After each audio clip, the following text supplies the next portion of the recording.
তাহলে এই ক্লাসে আমরা শুরু করব ছদ্ম প্রথম ক্রম বিক্রিয়া বা সিউডো ফার্স্ট অর্ডার রিঅ্যাকশন। তাহলে ছদ্ম প্রথম ক্রম বিক্রিয়াটা কি?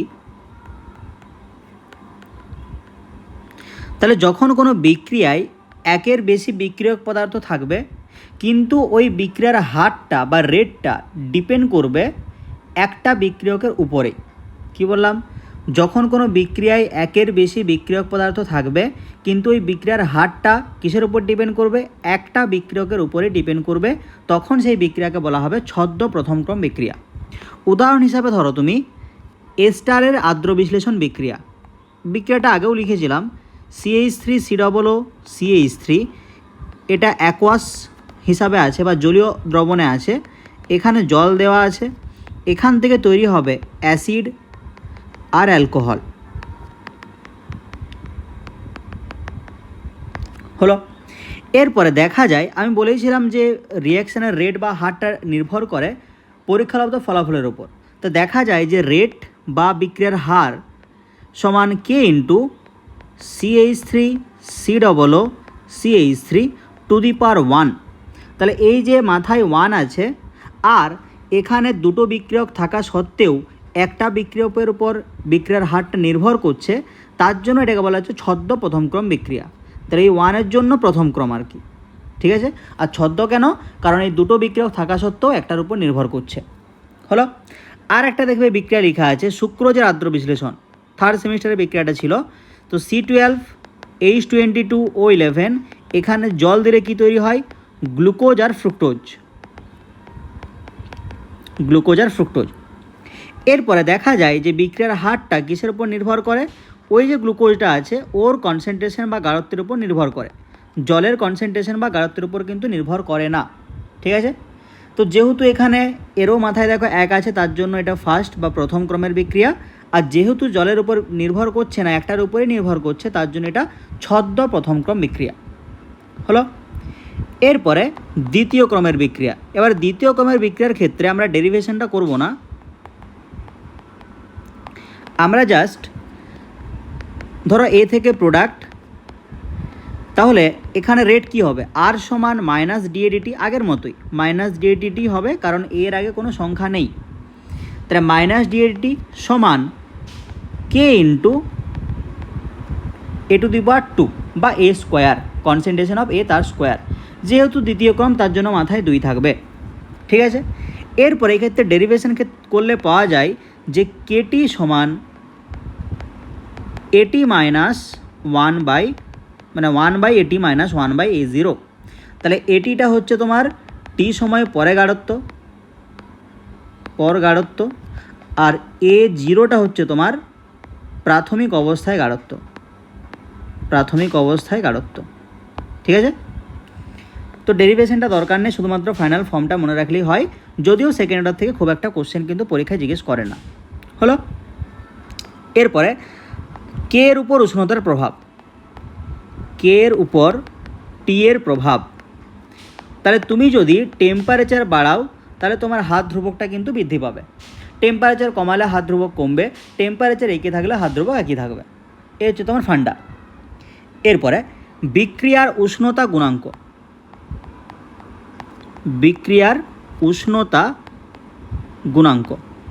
তাহলে বিক্রিয়ার উষ্ণতা গুণাঙ্ক বলতে কী বোঝো? তাহলে প্রতি 10 ডিগ্রি সেন্টিগ্রেড উষ্ণতা বাড়ানো হলে যে নতুন কে পাওয়া যায় বা হাত ধ্রুবক পাওয়া যায়, তাদের যে অনুপাত সেটা হচ্ছে উষ্ণতা গুণাঙ্ক। তাহলে ধরো টি ডিগ্রি সেন্টিগ্রেড উষ্ণতায় কোনো বিক্রিয়ার হাত ধ্রুবক হচ্ছে কে, টি প্লাস 10 ডিগ্রি সেন্টিগ্রেড উষ্ণতায় হার ধ্রুবক ধরো কে টি প্লাস 10। কী বললাম? টি ডিগ্রি সেন্টিগ্রেড উষ্ণতায় হাত ধ্রুবক হচ্ছে কে, টি প্লাস 10 ডিগ্রি সেন্টিগ্রেড উষ্ণতায় হাত ধ্রুবক হচ্ছে কে টি প্লাস 10। তাহলে কে টি প্লাস 10 বাই কে, এই যে অনুপাত, এটাকেই বলা হচ্ছে তোমার বিক্রিয়ার উষ্ণতা গুণাঙ্ক। এই অনুপাতটার মান 2 থেকে 3-এর মধ্যে হয়। ক্লিয়ার? এরপরে কে ও টি এর মধ্যে সম্পর্ক, মানে হাত ধ্রুবক এবং টেম্পারেচারের মধ্যে কি সম্পর্ক আছে। তাহলে এই যে সম্পর্কটা, এই সম্পর্কটা যিনি দিয়েছিলেন তিনি হচ্ছেন আর্হেনিয়াস, বিজ্ঞানী আর্হেনিয়াস। তার জন্য এটাকে বলা হয় আর্হেনিয়াসের সমীকরণ। তাহলে কে আর টি এর মধ্যে সম্পর্কটা কি? কে সমান A into E to the power minus EA by R T. ই এর সাফিক্স হচ্ছে এ, তাহলে কে সমান এ টু দি পাওয়ার কে সমান A into E to the power minus EA by R টি।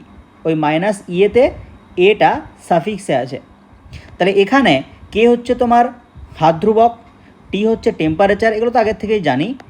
এটা হচ্ছে কম্পাঙ্ক গুণাঙ্ক, আগে ছিল উষ্ণতা গুণাঙ্ক, এটা হচ্ছে কম্পাঙ্ক গুণাঙ্ক। ই এটা কি? ই এর সাপেক্ষে ই, তাহলে ই এটা হচ্ছে তোমার অ্যাক্টিভেশন এনার্জি বা সক্রিয়করণ শক্তি, সক্রিয়করণ শক্তি বা অ্যাক্টিভেশন এনার্জি। এরপরে এই যে কম্পাঙ্ক গুণাঙ্ক বললাম, কম্পাঙ্ক উষ্ণতা লেখা হয়ে গেছে, কম্পাঙ্ক গুণাঙ্ক। তাহলে এই যে কম্পাঙ্ক গুণাঙ্ক এর ডেফিনেশনটা কি? কম্পাঙ্ক গুণাঙ্ক এর ডেফিনেশন কি? তাহলে তোমার কাছে যতগুলো বিক্রিয়ক অণু আছে, সেই বিক্রিয়ক অণুগুলোর মধ্যে যত ভগ্নাংশ অণুর শক্তি সক্রিয়করণ শক্তি বা তার চেয়ে বেশি শক্তি হয়, সেটাকে বলা হয় কম্পাঙ্ক গুণাঙ্ক। কি বললাম? যে তোমার কাছে ধরো 1000টা বিক্রিয়ক অণু আছে, এদের মধ্যে এই যে 100টা অণু, এই 100টা অণুর শক্তি হচ্ছে সক্রিয়করণ শক্তির সমান বা সক্রিয়করণ শক্তির হচ্ছে বেশি। বোঝা গেল? তাহলে যত ভগ্নাংশ অণুর শক্তিটা সক্রিয়করণ শক্তির সমান বা সক্রিয়করণ শক্তির বেশি, সেটাকে বলা হবে কম্পাঙ্ক গুণাঙ্ক। এবার ভগ্নাংশ কী করে বের করবে? তো 1000টার মধ্যে 100টার হচ্ছে শক্তি সক্রিয়করণ শক্তির সমান বা তার চেয়ে বেশি, তাহলে ভগ্নাংশটা হবে 100/1000। ঠিক আছে? তাহলে এই যে ভগ্নাংশটা, এর শক্তি সক্রিয়করণ শক্তির সমান বা সক্রিয়করণ শক্তির বেশি। ঠিক আছে? তাহলে এই 100/1000 এই সংখ্যাটাকে বলা হচ্ছে কম্পাঙ্ক গুণাঙ্ক। ব্যাস, আচ্ছা থাক, মুছছি না। এরপরে ইএ বা সক্রিয়করণ শক্তি, এই জিনিসটা কি? দেখো, তাহলে বিক্রিয়ক যে অণুগুলো থাকে, ওই বিক্রিয়কের অণুগুলোর কিছু না কিছু শক্তি থাকে। এরপরে বিক্রিয়ক অণুর ওই যে শক্তিটা আছে, ওই শক্তিটা থাকলেই যে ও বিক্রিয়ায় অংশগ্রহণ করবে তার কিন্তু কোনো কথা নেই। অনেক ক্ষেত্রে কি হয় বা ম্যাক্সিমাম ক্ষেত্রে কি হয়, বিক্রিয়কের যে শক্তিটা আছে সেই শক্তির চেয়েও কিন্তু আরও এক্সট্রা শক্তি সে অর্জন করলেই সে বিক্রিয়া করার জন্য সমর্থ হয়। কি বললাম? যে বিক্রিয়কের যে শক্তি আছে সেই শক্তির চেয়ে আরও এক্সট্রা কিছু শক্তি ওকে গ্রহণ করতে হয় কোথার থেকেও, বা কোথার থেকেও নিতে হয়। তাহলে ওই শক্তিটা নিলে ও বিক্রিয়া করার জন্য উপযুক্ত হয় বা বিক্রিয়া করতে পারে। তাহলে ওই যে এক্সট্রা শক্তিটা যেটার জন্য ও বিক্রিয়া করার জন্য উপযুক্ত হচ্ছে, ওটাকেই বলা হচ্ছে সক্রিয়করণ শক্তি। ঠিক আছে? সাপোজ ধরো একটা বিক্রিয়া করছো তুমি এ প্লাস বি, এখান থেকে সি। তো আমি বলছি যে এ এর শক্তি আছে তোমার 10 জুল, সাপোজ বলছি এ এর শক্তি 10 জুল। বিক্রিয়া করার জন্য এ শক্তি হতে হবে 100 জুল। তাহলে ওকে কত জুল শক্তি গ্রহণ করতে হবে বাইরে থেকে? 90 জুল। তাহলে এই যে 90 জুল শক্তি, এটাই হচ্ছে এ এর শক্তি, সক্রিয়করণ শক্তি। ধরো বি এর ক্ষেত্রে বি এর শক্তি হচ্ছে 20 জুল, ওকে বিক্রিয়া করার জন্য 90 জুল শক্তি টোটাল করতে হবে। তাহলে 20 থেকে 90 গেলে তোমাকে 70 জুল শক্তি ওকে দিতে হবে। তাহলে এটাই হচ্ছে সক্রিয়করণ শক্তি কার? বি এর। ঠিক আছে? তাহলে প্রতিটা অণুর যে সক্রিয়করণ শক্তি সমান হবে তার কোনো কথা নেই, সমান হতেও পারে নাও হতে পারে। তাহলে বোঝা গেল যে বিক্রিয়কের যে শক্তিটা আছে সেই শক্তির চেয়ে এক্সট্রা যে পরিমাণ শক্তি ও গ্রহণ করলে বিক্রিয়া করার জন্য উপযুক্ত হয়, সেই এক্সট্রা শক্তিটাকে বলা হচ্ছে তোমার সক্রিয়করণ শক্তি। ক্লিয়ার? ব্যাস। এরপরে দুটো গ্রাফ আছে। আচ্ছা, গ্রাফ দুটো বলার আগে একটা জিনিস বলে রাখি, যে একটা নির্দিষ্ট বিক্রিয়ার ক্ষেত্রে সক্রিয়করণ শক্তির মানটা নির্দিষ্ট হয়, আর বিভিন্ন বিক্রিয়ার ক্ষেত্রে কিন্তু সক্রিয়করণ শক্তির মানটা বিভিন্ন হয়। ঠিক আছে? মানে এরকম কেসটা আর কি, যে ধরো এ প্লাস বি, এখান থেকে ধরো সি প্লাস ডি হচ্ছে, আর একটাই ধরো এ প্লাস সি, এখান থেকে ধরো এ প্লাস ই হচ্ছে। তাহলে এখানে যে এর সক্রিয়করণ শক্তি, এখানে যে এ সক্রিয়করণ শক্তি আলাদা হবে, কারণ দুটো আলাদা বিক্রিয়া। ক্লিয়ার? আচ্ছা, এরপরে দুটো গ্রাফ বললাম, দেখো গ্রাফগুলো করছি।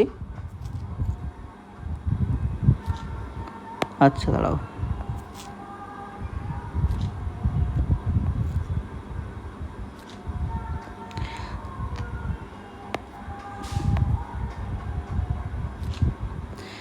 তাহলে এই গ্রাফের মধ্যে আমি ধরছি যে এটা হচ্ছে তোমার বিক্রিয়কের শক্তি। আমি আর দিয়ে দেখাচ্ছি, আর মানে হচ্ছে রিঅ্যাক্ট্যান্ট বা বিক্রিয়ক হলো। আর এইটা হচ্ছে তোমার বিক্রিয়া জাতের শক্তি, আমি পি দিয়ে দেখাচ্ছি, কারণ পি মানে হচ্ছে প্রোডাক্ট।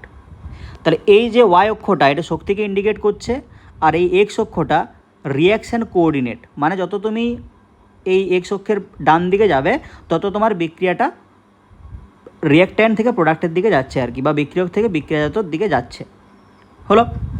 এরপরে এই যে রিয়াক্ট্যান্ট আর প্রোডাক্ট আছে, এরকম কিন্তু হয়ে যায় না যে রিয়াক্ট থেকে ডাইরেক্ট প্রোডাক্ট হয়ে গেল, এরকম কিন্তু হয় না। কি হয়, এই রিয়াক্ট্যান্টকে একটা শক্তি অর্জন করতে হয়। আমি ধরে নিচ্ছি যে ওই রিয়াক্ট্যান্টগুলো বা বিক্রিয়কগুলো এই পরিমাণ শক্তি যদি অর্জন করে তাহলেই প্রোডাক্ট তৈরি করবে। তাহলে রিয়াক্ট্যান্টের শক্তি একটা ছিল যেটাকে আমরা বলছি E1, প্রোডাক্টের শক্তি ধরছি আমরা E2 হলো। তাহলে রিয়াক্ট্যান্টগুলো দেখো এই পরিমাণ শক্তি যদি অর্জন করে তাহলেই সে প্রোডাক্টে কনভার্ট হতে পারবে বা বিক্রিয়াজাত পদার্থ তৈরি করতে পারবে। ঠিক আছে, এই যে উপরের অবস্থা এটাকে বলা হয় transition state. Transition state class 11-এ ছিল যদিও, যে ট্রানজিশন স্টেট কী। তাহলে রিয়াক্ট্যান্টগুলো যদি এই ট্রানজিশন স্টেটে পৌঁছাতে পারে তাহলেই প্রোডাক্ট তৈরি করতে পারবে, আদারওয়াইজ না। তাহলে রিয়াক্ট্যান্টটা ট্রানজিশন স্টেটে পৌঁছানোর জন্য ওকে শক্তি অর্জন করতে হবে, যেটাকে আমরা সক্রিয়করণ শক্তি বলছি। তাহলে রিয়াক্ট্যান্টের একটা শক্তি আছে যেটার মান হচ্ছে E1, তারপরে যদি ও এই পরিমাণ শক্তি অর্জন করে EA পরিমাণ, EA1 পরিমাণ, EA মানে অ্যাক্টিভেশন এনার্জি, 1 মানে যেহেতু রিয়াক্ট্যান্টের শক্তি E1 তার জন্য আমরা EA1 ইউজ করছি হলো। তাহলে বিক্রিয়কের শক্তি হচ্ছে E1, ওই E1 শক্তির পরেও ও যদি EA1 পরিমাণ শক্তি অর্জন করে তাহলেই বিক্রিয়া করতে পারবে, আদারওয়াইজ না। ঠিক আছে, একইভাবে এই যে প্রোডাক্টে যার শক্তি হচ্ছে E2, ও যদি EA2 পরিমাণ শক্তি গ্রহণ করতে পারে তাহলেই আবার ও রিয়াক্ট্যান্টে কনভার্ট হলেও হতে পারে। ক্লিয়ার? তাহলে রিয়াক্ট্যান্টের সক্রিয়করণ শক্তি হচ্ছে EA1 আর প্রোডাক্ট বা বিক্রিয়া জাতের সক্রিয়করণ শক্তি হচ্ছে EA2 হলো। এরপরে এখানে এনথালপির পরিবর্তন কত হয়? এনথালপির পরিবর্তন মানে ডেল্টা এইচ। ডেল্টা এইচ মানে হচ্ছে তোমার বিক্রিয়া জাতের শক্তি মাইনাস বিক্রিয়কের শক্তি। তাহলে বিক্রিয়া জাত মানে হচ্ছে E2 মাইনাস E1। তো দেখো তুমি E1 আর E2-র মধ্যে কার মানটা বেশি? এটা হচ্ছে E1-এর মান, আলাদা পেনে করছি দেখো, এটা হচ্ছে E1 আর এটা হচ্ছে E2, কার মান বেশি? অবভিয়াসলি E1-এর মান বেশি। তাহলে E2 মাইনাস E1 করছি মানে কম মাইনাস বেশি করছি, তাহলে মানটা কী হবে? নেগেটিভ। আমরা কি জানি থার্মোডাইনামিক্স থেকে ক্লাস 11-এ পড়েছিলাম যে থার্মোডাইনামিক্সে ডেল্টা এইচের মানটা যদি নেগেটিভ হয় সেই বিক্রিয়াটির তাপ দায়ী, এই বিক্রিয়াটা তাপ দায়ী হলো। একই রকমভাবে আরেকটা গ্রাফ করব। ডিফারেন্স কি থাকবে যে এখানে বিক্রিয়া জাতের শক্তিটা বেশি থাকবে, বিক্রিয়কের শক্তিটা কম থাকবে। ঠিক আছে, তো এটা ধরো বিক্রিয়া জাতেরটা বেশি করব না, এটা ধরো বিক্রিয়ক। তাহলে বিক্রিয়কের শক্তি আর এটা হচ্ছে বিক্রিয়া জাতের শক্তি। ঠিক আছে, আলাদা পেনে করি। তো এটা ধরো E1, এটা হচ্ছে E2। তাহলে এখানেও সেম কেস, যদি বিক্রিয়ক পদার্থগুলা এই পরিমাণ শক্তি অর্জন করে তাহলেই বিক্রিয়া করবে, আদারওয়াইজ কিন্তু কোনো বিক্রিয়া করবে না। তাহলে বিক্রিয়কের শক্তি হচ্ছে E1, ওরা যদি এই পরিমাণ শক্তি অর্জন করে EA1 তাহলে বিক্রিয়া হবে। একইভাবে বিক্রিয়া জাতগুলো যদি এই EA2 পরিমাণ শক্তি গ্রহণ করে তাহলে বিক্রিয়াটা হবে, কোনো সমস্যা নেই। ক্লিয়ার? তাহলে এখানে ডেল্টা এইচ সমান কী হবে? বিক্রিয়া জাতের শক্তি মাইনাস বিক্রিয়কের শক্তি। তাহলে E2 E1-এর মধ্যে কোনটা বড়? তাহলে এটা হচ্ছে E1, এটা হচ্ছে E2।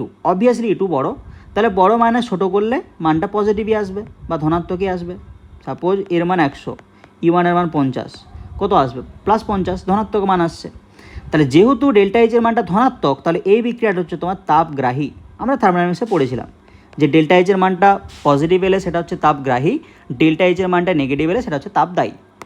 ওকে, তাহলে এই হচ্ছে দুটো গ্রাফই ইম্পর্ট্যান্ট, যে প্রোডাক্টের শক্তি রিঅ্যাক্ট্যান্টের শক্তি কীরকম কী হলে বিক্রিয়াটা তাপদায়ী না তাপগ্রাহী হবে সেই সম্পর্কিত জিনিস আর কি। ক্লিয়ার? এরপরে লেখচিত্রের মাধ্যমে অ্যাক্টিভেশন এনার্জি বা ইএ। তাহলে গ্রাফের মাধ্যমে আমি যদি ইএকে বলতে চাই, তাহলে আমরা জানি সমীকরণ যে কে সমান A into E to the power minus EA by R T. যদি বোথ সাইডে এলএন নেওয়া হয় তো এলএন কে সমান হবে LN A plus LN E to the power minus EA by R T. তাহলে এলএন কে সমান এলএন এ, তো এলএন সামনে ই থাকার জন্য এলএন ই দুটোই বাদ চলে যাবে, তাহলে মাইনাস ইএ বাই আরটি হবে। এটা সিম্পল ম্যাথামেটিক্স, ম্যাথেও তোমরা করেছো। আচ্ছা, এটা আমি প্রথম থেকে বলে আসছি, যদি কোনো জায়গায় বুঝতে সমস্যা হয় আমাকে জিজ্ঞেস করে নেবে, আমি কিন্তু বলে দেবো। হ্যাঁ, এমন কিছু জিনিস আছে যারা ধরো পরে জয়েন করছো, তারা হয়তো কিছু জিনিস মিস করে এসছো বা কিছু জিনিস পড়া হয়নি, আমাকে জিজ্ঞেস করে নেবে, আমি বলে দেবো। ঠিক আছে? তাহলে এলএন কে সমান LN A minus EA by RT. এরপরে এলএন থেকে যখন লগে যাওয়া হয় তখন 2.303 দিয়ে গুণ করতে হয়। ঠিক আছে? তাহলে কী হবে 2.303 লগ কে সমান 2.303 log A minus EA by RT. তো এখান থেকে আমি যদি পুরো সমীকরণটাকে 2.303 দিয়ে ভাগ করে দিই তো কী হবে লগ কে সমান log A minus EA by 2.303 R T. এরপরে ধরো আমি ওয়াই অ্যাক্সিসে রাখলাম লগ কে, লগ কে এটা হচ্ছে ওয়াই অ্যাক্সিসে, আর এক্স অ্যাক্সিসে রাখলাম লগ এ কে।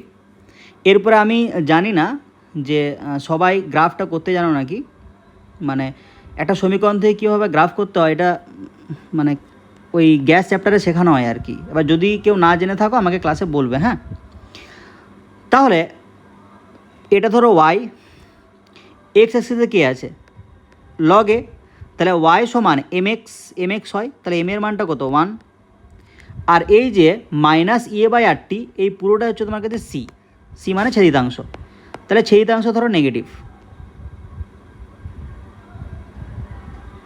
সরি এক সেকেন্ড, ওয়াই অ্যাক্সিসে তোমার এটা থাকবে টেম্পারেচার থাকবে 1/T, সরি। তাহলে এই যে মাইনাস ইএ বাই 2.303 আরটি, তো এটাকে আমি লিখতেই পারি minus EA by 2.303 R into 1/T। তাহলে এই 1/Tটা হচ্ছে তোমার কাছে এক্স। তাহলে এক্সের আগে যে সংখ্যাটা আছে মাইনাস ইএ বাই আরটি, এটা হচ্ছে এম মানে নতিটা দেখো নেগেটিভ, নতি যদি নেগেটিভ হয় গ্রাফটা নিম্নগামী হয়। আর ওয়াই সমান এমএক্স প্লাস সি, এটা সরলরেখার গ্রাফ। তাহলে এখানে সি কোনটা লগ এ, তাহলে সি এর একটা মান আছে মানে ওয়াই অক্ষকে ছেদ করবে, আর স্লোপটা হবে বা নতিটা হবে নিম্নগামী। তাহলে এই সরলরেখাটার স্লোপটা কি হবে এম সমান minus EA by 2.303 R. Clear? তাহলে এইটা হচ্ছে তোমার লেখচিত্রের মাধ্যমে অ্যাক্টিভেশন এনার্জি। তুমি যদি এম এর মানটা জানো, আর এর মান তো আমরা জানি সার্বজনীন গ্যাস ধ্রুবক, তাহলে এখান থেকে ই এর মানটা আরামসে বের করে নেবে। এরপরে দুটো বিভিন্ন তাপমাত্রা বা উষ্ণতাতে কে মানে হাত ধ্রুবক। তাহলে আমরা সমীকরণ জানি যে এলএন কে সমান LN A minus EA by R T, এখনই বের করেছিলাম। তাহলে ধরো T1 উষ্ণতায় হাত ধ্রুবক হচ্ছে K1, তাহলে আমরা কী লিখতে পারি এলএন K1 সমান LN A minus EA by আরটি1, এটা ফিক্স। এবার ধরো T2 তাপমাত্রায় হাত ধ্রুবক হচ্ছে K2, তাহলে কী লিখতে পারি এলএন K2 সমান LN A minus EA by আরটি2। ক্লিয়ার? এরপর এটা ধরো 1, এটা ধরো 2, তো আমি যদি 2 - 1 করি তাহলে কী পাবো, তাহলে LN K2 minus LN K1 সমান, তাহলে এলএন তো কেটে যাবে যদি বিয়োগ করি, তাহলে কী পড়ে থাকবে মাইনাস ইএ বাই আরটি2 প্লাস ইএ বাই আরটি1।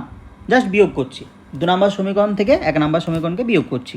তাহলে ln k2 minus ln k1, এটা কী পাবো, ln k2 বাই k1 সমান, যদি ইএ বাই আরটাকে কমন নিই কী পড়ে থাকবে, 1/t1 মাইনাস 1/t2।